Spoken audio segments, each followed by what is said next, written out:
About a month ago, I received the most exciting email I think I've ever received in my entire life, and that was from Daniel Sandler asking if I fancied coming over to his house for him to create a couple bespoke watercolour blushes just for me. So that email sent me straight to cloud nine. I was so excited. I was Duracell bunnying around my whole house and hopped over to Daniel's house, and the whole afternoon was absolutely incredible. I hardly spoke because I was just so in awe of the whole situation, but he did make 3 watercolour blushes just for me, and he even made a contour shade, which he never normally does, and I think out of the 3, this one is my favourite. It's this peachy pinky plum here, and I'm actually wearing this on my cheeks today, but I did manage to film some of the afternoon because he had so much knowledge to share that I wanted to share it with you as well, so I hope you enjoy it.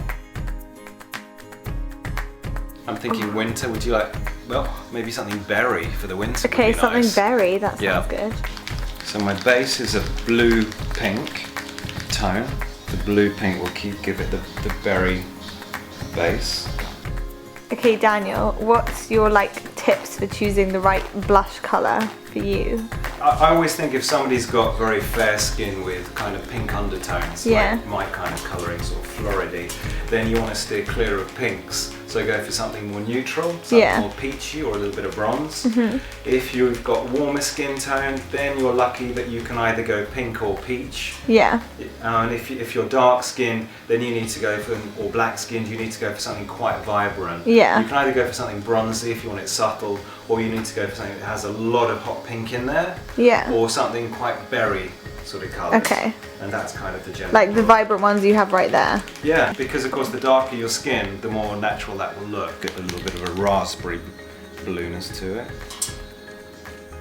Colour. Yeah, so we've gone from there to there. That was a bit Barbara Cartland, which I love. It's kind of dolly matte fresh, but I like this more because this is much more unusual. I think that's a really lovely colour. Okay, so you shake the bottle and then you put a couple of drops on the brush or your finger, and then you just blend it. Oh, I love that! That's amazing. I love the kind of blue undertone of that as well. It's going to work brilliantly on you. With something with such a watery texture, what do you think is the best way to apply it? I know the Pixie Woo girls love using it with the Real Techniques, but you know, I designed the water brush so that you can just... Oh yeah, that blends really nicely.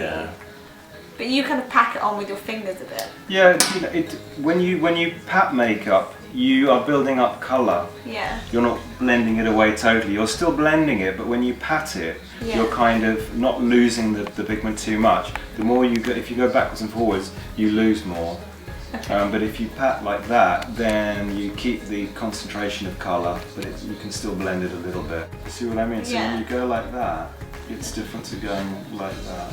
But you'll find your own way. Your tips for putting on something with quite a creamy, watery texture without ruining the makeup you've already put on? If you're good with fingers, then put a tiny bit on with your fingers and then blend it. Want to get a better finish, I would suggest brushes, because if you get the brush the right size that can hold the right amount of product, you can actually be more careful with where you're applying it, and you can still blend.